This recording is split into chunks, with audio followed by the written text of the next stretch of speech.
నమస్కారం LJ news కి స్వాగతం. హెడ్లైన్ చూద్దాం.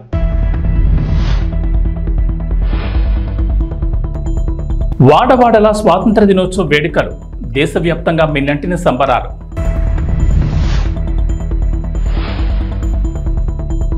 అర్హులైన రైతు రుణమాఫీ కాలేని వారికి గుడ్ న్యూస్ చెప్పిన సీఎం రేవంత్. అలాంటి వారికి కూడా రైతు రుణమాఫీ వర్తించేలా చర్యలు.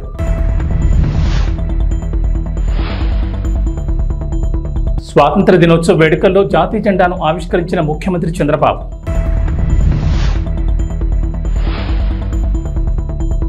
జగన్ ఆస్తుల కేసులో కీలక పరిణామం, విచారణ నుంచి తప్పుకున్న జస్టిస్ సంజయ్ కుమార్. 2 శతాబ్దాల పాటు ప్రజలను హింసిస్తూ పన్నుల భారం వేసి జాత్యహంకారంతో సాగిన బ్రిటిష్ పాలనకు ఆగస్టు 15, 1947లో ముగింపు పలికారు భారతీయులు. వారి దుర్మార్గపు పాలనకు వ్యతిరేకంగా చేపట్టిన ఉద్యమం స్వాతంత్ర పోరాటానికి దారితీసింది. 1857 తిరుగుబాటుతో ఈ స్వాతంత్ర పోరాటం తీవ్ర రూపం దాల్చింది. ఈ సిపాయిల తిరుగుబాటు బ్రిటిష్ ఈస్ట్ ఇండియా కంపెనీ పునాదులను కదిలించింది. భారత పరిపాలనలో బ్రిటిష్ వారి అసమర్థతను ఇది బహిర్గతం చేసింది. అనేక మలుపులు తిరిగి చివరికి ఎన్నో ఉద్యమాలు, వేలాది మంది ప్రాణాలను బలిదానంతో దేశానికి స్వాతంత్రం సిద్ధించింది. నాటి ప్రధాని నెహ్రూ దార్శనికత ఫలితంగానే దేశం ఈ స్థాయిలో ఉందని తెలంగాణ సీఎం రేవంత్ రెడ్డి అన్నారు. ఆయన ప్రారంభించిన ప్రాజెక్టులను మనం ఇప్పుడు ఆధునిక దేవాలయాలుగా చెప్పుకుంటున్నామన్నారు. స్వాతంత్ర దినోత్సవం సందర్భంగా గోల్కొండ కోటపై సీఎం రేవంత్ జాతీయ జెండాను ఆవిష్కరించారు. అనంతరం పోలీస్ సిబ్బంది నుంచి గౌరవవందనం స్వీకరించారు. ఆ తర్వాత తెలంగాణ ప్రజలను ఉద్దేశించి మాట్లాడిన సీఎం రేవంత్, నెహ్రూ సంస్కరణల వల్లే దేశం సస్యశ్యామలంగా ఉందన్నారు. BHEL, IDPL, మిథాని వంటి పరిశ్రమలను నెహ్రూ స్థాపించి దేశ ఆర్థికాభివృద్ధికి పునాదులు వేశారని గుర్తు చేశారు. మాజీ ప్రధానులు లాల్ బహదూర్ శాస్త్రి, ఇందిరాగాంధీ వ్యవసాయంలో నూతన విప్లవాలు తీసుకొచ్చారని కొనియాడారు.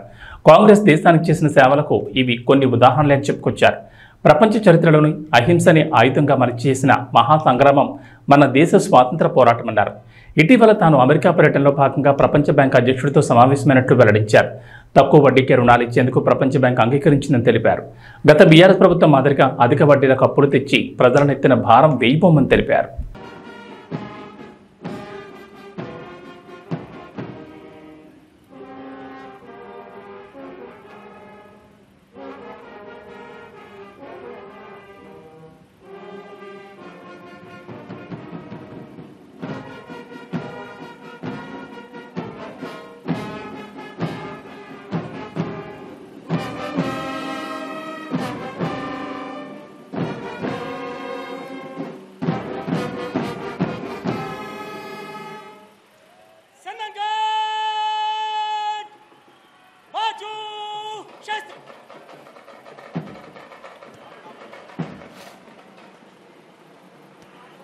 మిత్రులారా,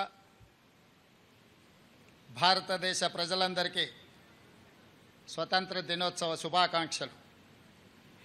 బ్రిటిష్ బానిస సంఖ్యలు తెంచి స్వేచ్ఛావాయువులు పీల్చుకునే ఈరోజు మనందరికీ పర్వదినం. మన దేశ అస్తిత్వాన్ని, ఆత్మగౌరవాన్ని మువ్వన్నెల జెండాగా సగర్వంగా ఎగరేసిన ఈరోజు దేశ చరిత్రలో సువర్ణ అక్షరాలతో లిఖించదగ్గ రోజు. ఈరోజు మనం అనుభవిస్తున్న స్వేచ్ఛ, స్వాతంత్రం ఎందరో మహనీయుల త్యాగ ఫలం, సుదీర్ఘ పోరాట ఫలితం, అనేక ప్రాణ త్యాగాలు, అనేక జీవిత త్యాగాల ఫలితం ఈ స్వాతంత్రం. ఎందరో మహామౌల త్యాగాల వెలకట్టలేని బహుమతి ఈ స్వాతంత్రం. అటువంటి మహనీయులందరికీ శిరస్సు వంచి వినమ్రంగా నమస్కరిస్తున్నాను. వారి త్యాగాలను స్మరిస్తూ తెలంగాణ రాష్ట్ర ప్రజల తరఫున వారందరికీ కృతజ్ఞతలు తెలియజేస్తున్నాను. పోరాటం అంటే ఘర్షణ, యుద్ధం, హింస. కానీ ప్రపంచ చరిత్రలోనే ఆయుధం లేని యుద్ధాన్ని మన స్వతంత్ర పోరాటం, అహింసనే ఆయుధంగా మలిచి చేసిన మహాసంగ్రామం మన స్వతంత్ర సంగ్రామం. అహింస అనే ఆయుధంతో ఇంత గొప్ప విజయాన్ని సాధించవచ్చు అని రుజువు చేసి ప్రపంచానికి సరికొత్త యుద్ధ తంత్రాన్ని చూపించిన దేశం మనది. ఆ ఘనత, ఆ కీర్తి జాతిపిత మహాత్మా గాంధీకి దక్కుతుంది. ఈ సందర్భంగా ఆ మహనీయుడి దార్శనికతకు శిరస్సు వంచి నమస్కరిస్తున్నాను. ఈ దేశానికి స్వతంత్రం సాధించడంలో గమ్యం చేరినట్టు కాదు. అప్పుడప్పుడే పురుడు పోసుకున్న ప్రజాస్వామ్య దేశం ఒకవైపు సవలాక్ష సమస్యలు, మరోవైపు దేశ విభజన గాయాలు, ఇంకోవైపు దేశ గుండెలపై సంస్థానాల కుప్పట్లు. ఈ పరిస్థితిలో ప్రజాస్వామ్య దేశంగా భారత్ నిలకుదొక్కుకోవడానికి బలమైన పునాదులు వేసి ఆధునిక భారతావనిగా అవతరించడానికి అవసరమైన ప్రణాళికలు రచించి కార్యాచరణ ప్రకటించి సగర్వంగా సమున్నతంగా ఈ దేశాన్ని నిలబెట్టాల్సిన బృహత్తర బాధ్యత నాటి కాంగ్రెస్ పార్టీ నాయకత్వ భుజాలపై ఉండింది. అజాగ్రత్తగా ఉన్న, అలసత్వం వహించిన, రాజనీతి లోపించిన, దూరదృష్టి కొరవడిన నేడు మనం ఉన్న ఈ భారతదేశం ఒక కలగానే మిగిలిపోయేది. శతాబ్దాల దోపిడీ అణిచివేతల తర్వాత స్వతంత్రానంతరం 1947లో అధికారం చేపట్టే నాటికి అంతా శూన్యం. చేతులు కాళ్ళు కూడదీసుకొని ఒక్కొక్క వ్యవస్థను ఏర్పాటు చేసుకొని పారదర్శక ప్రజాస్వామ్య పాలన అందించాల్సిన బాధ్యత నాటి నాయకత్వంపై పడింది. తొలి ప్రధాని పండిట్ జవహర్లాల్ నెహ్రూ వంటి గొప్ప మానవత్వవాది దార్శనికుడి కారణంగా భారతదేశం ఈనాడు ఒక వైభవోపేత వైజ్ఞానిక దేశంగా, పారిశ్రామిక శక్తిగా ఎదగగలిగింది అని చెప్పక తప్పదు. కాంగ్రెస్ ఎన్నికల సమయంలో ఇచ్చిన ప్రధాన హామీ 2 లక్షల రైతు రుణమాఫీ. తాము అధికారంలోకి వస్తే 2 లక్షల వరకు రైతులకు రుణమాఫీ చేస్తామని ప్రకటించింది. ఇచ్చిన మాట ప్రకారం ప్రభుత్వం 2 లక్షల రైతు రుణమాఫీకి కట్టుబడింది. ఇప్పటికే 2 విడతల్లో 1.5 లక్షల వరకు రైతు రుణమాఫీ చేసింది. తొలి విడతలో 1 లక్ష వరకు, ఆ తర్వాత 2వ విడతలో 1.5 లక్షల వరకు రైతుల రుణమాఫీలు మాఫీ చేసింది. ఇక 3వ విడత రైతు రుణమాఫీకి ప్రభుత్వం సిద్ధమైంది. రాష్ట్రంలోని రైతులకు నేడు 1.50 లక్షల నుంచి 2 లక్షల వరకు రైతు రుణమాఫీ కానుంది. ఖమ్మం జిల్లా వైరా బహిరంగ సభలో CM Revanth Reddy, deputy CM Bhatti Vikramarka రైతులకు లక్షల వరకు రుణమాఫీ చెక్కులను అందజేయనున్నారు. అనంతరం అన్నదాతల అకౌంట్లలో డబ్బులు జమ అవుతాయి. 3వ విడత మాఫీతో 42 లక్షల మంది రైతులు రుణ విముక్తులవుతారని మంత్రి తుమ్మల వెల్లడించారు. మొత్తం 31,000 కోట్ల రుణమాఫీ చేసిన ఘనత కాంగ్రెస్ ప్రభుత్వానికి దక్కుతుందని చెప్పారు. ప్రభుత్వానికి భారమైన సీఎం రేవంత్ సాహసోపేత నిర్ణయం తీసుకున్నారన్నారు. రైతు రుణమాఫీపై ఇచ్చిన మాట నిలబెట్టుకున్నారన్నారు. ముఖ్యమంత్రిగా ఇచ్చినటువంటి వాగ్దానాన్ని నిలపడం కోసం కష్టమైన, అధిక భారమైన ఏ ప్రభుత్వం తీసుకోలేనటువంటి నిర్ణయం.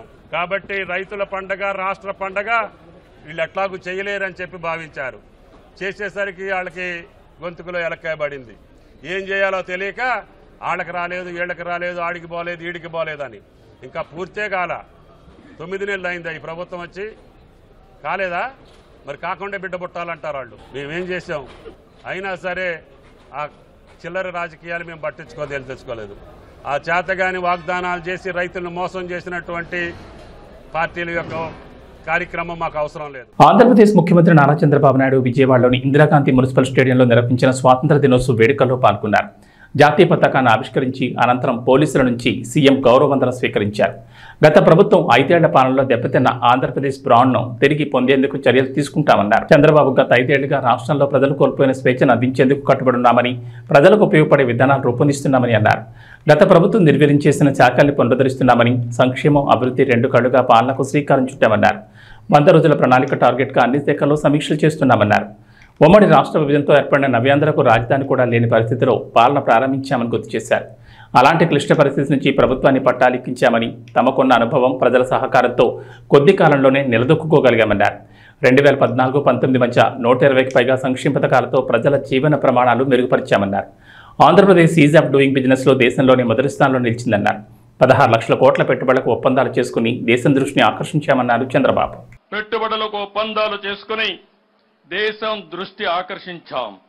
14-19 కాలంలో రాష్ట్రం అన్ని రంగాల్లో అనూహ్యంగా దూసుకుపోయింది. దేశంలో నాడు ఆంధ్రప్రదేశ్ ఒక పెద్ద బ్రాండ్గా ఆవిష్కృతమైంది. రాజధాని లేని రాష్ట్రం అని బాధపడుతూ కూర్చోలేదు. క్రైసిస్ నుంచి ఆపర్చునిటీ ఎదుర్కొన్నాం.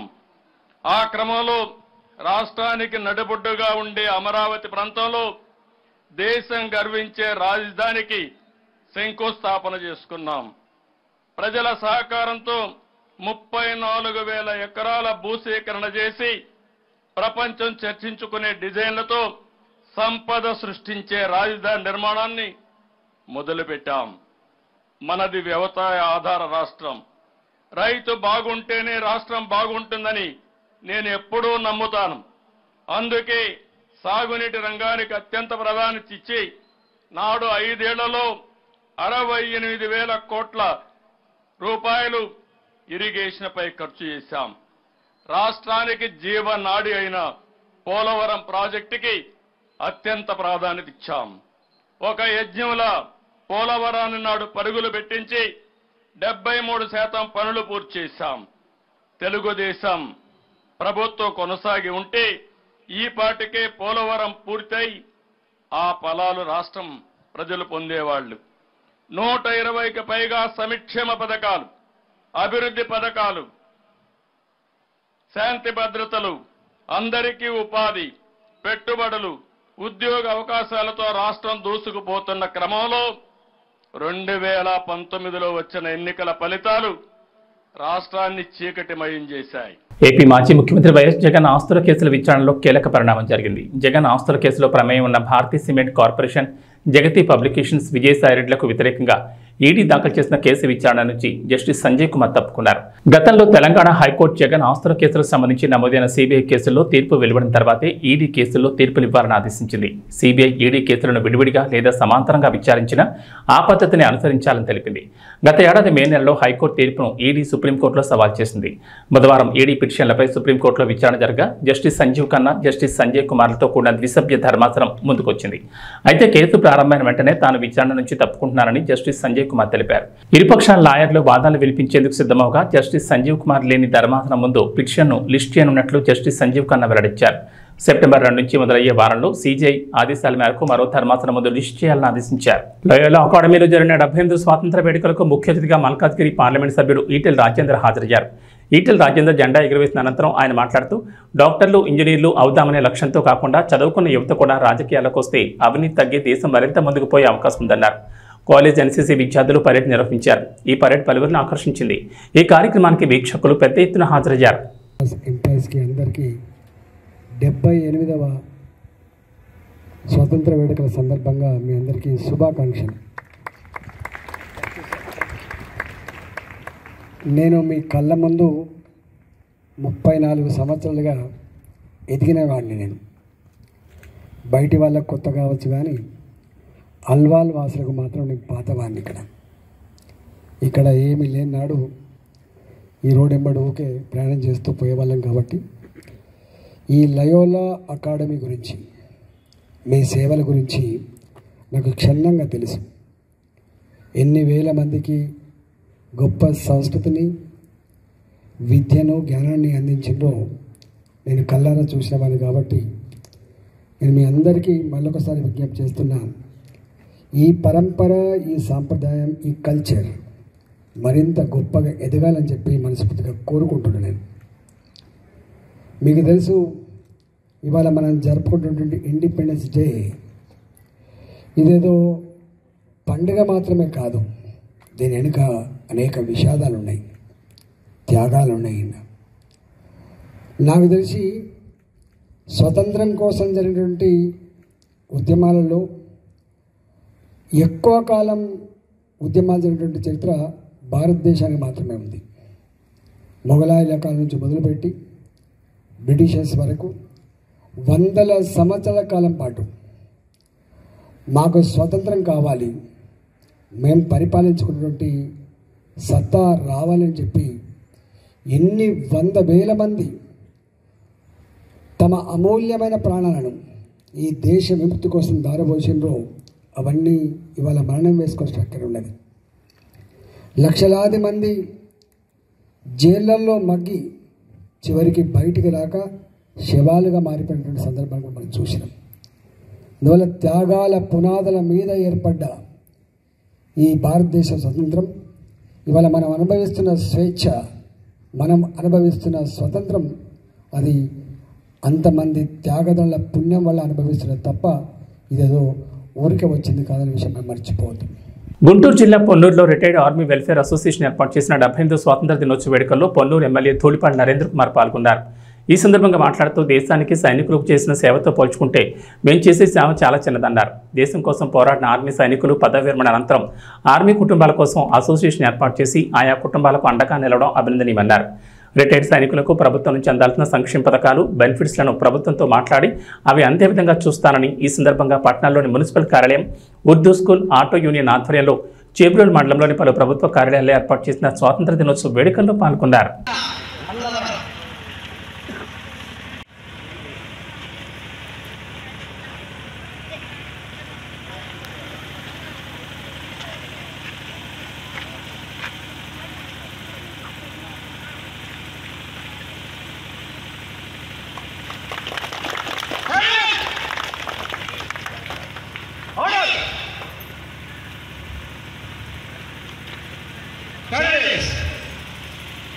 చాలా ర్యాలీ కూడా ఉంది.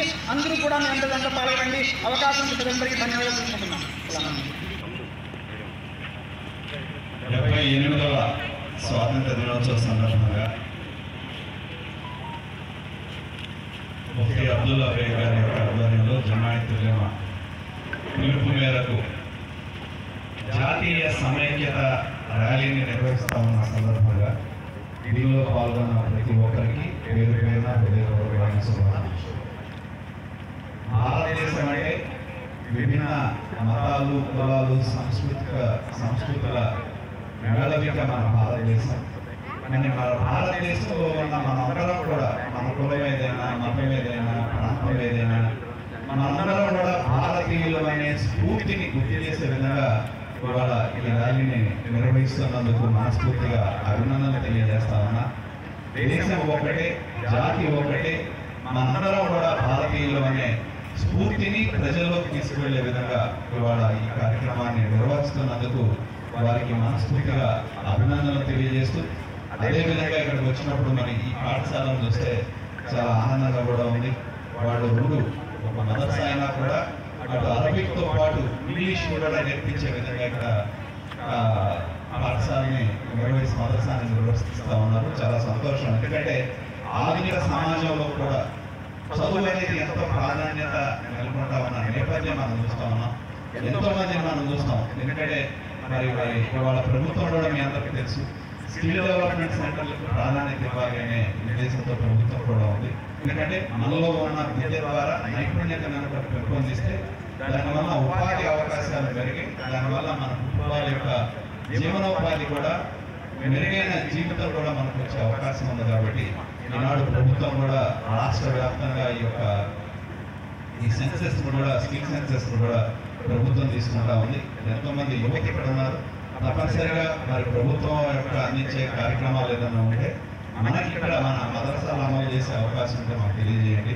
తప్పనిసరిగా మా వంతు సహకారం మీకు ఉంటుంది. ఎందుకంటే స్కిల్ డెవలప్మెంట్ సెంటర్లు కావచ్చు, ఇతరత్ర ప్రభుత్వం నుండి ఏ సహకారం కావాలన్నా కూడా మేము ప్రభుత్వ పరంగా గతంలో మాకు మదరసాల్లో ఉన్న స్కూల్స్కి గతంలో ప్రభుత్వ పరంగా సహాయం ఉండేది. మరి ప్రభుత్వం లేదో నాకు తెలియదు. కానీ మరి అటువంటి ఏదైనా ఉంటే ప్రభుత్వ పరంగా మీకు సహకారం కావాలంటే మాకు తెలియజేస్తే తప్పనిసరిగా మా వంతు సహకారాన్ని అందజేస్తాం. ఎందుకంటే ఎవరికైనా విద్య అనేది ఇవాళ ప్రతి ఒక్క వ్యక్తికి అవసరం. ప్రతి ఒక్క విద్య ద్వారా ఉపాధి కలిగితే ఆ కుటుంబం ఎదుగుదల సాధిస్తుంది.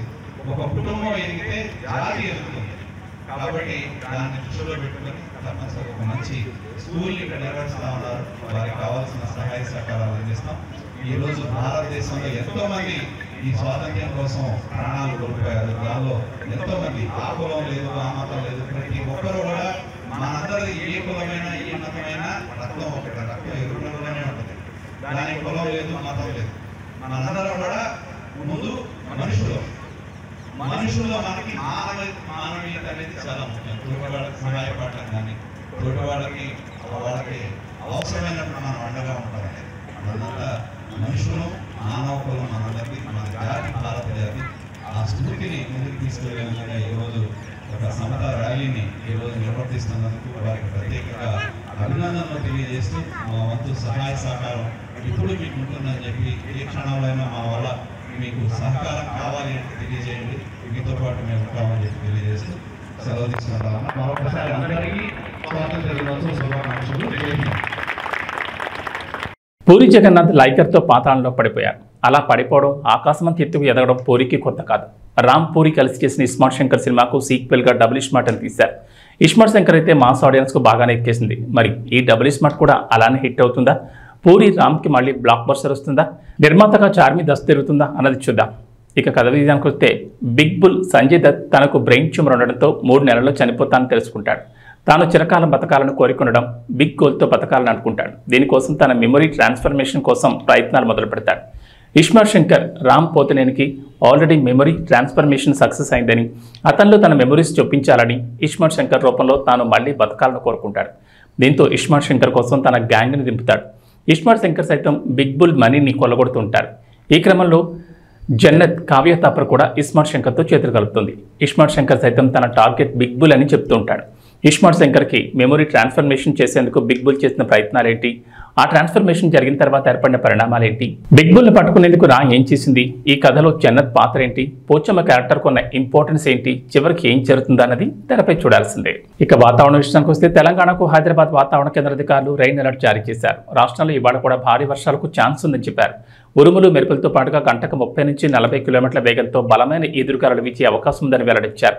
ప్రధానంగా హైదరాబాద్, రంగారెడ్డి, సంగారెడ్డి, కరీంనగర్, రాజన్న సిరిసిల్ల, సిద్దిపేట, వికారాబాద్, మేడ్చల్, మల్కాజ్గిరి, యాదాద్రి భువనగిరి, సూర్యాపేట జిల్లాల్లో వర్షాలు పడతాయని వాతావరణ శాఖ తెలిపింది. ఈ మేరకు ఆయా జిల్లాలకు ఎల్లో అలర్ట్ జారీ చేశారు. ప్రస్తుతం దేశవ్యాప్తంగా రుతుపవనాలు చాలా యాక్టివ్గా ఉన్నాయి.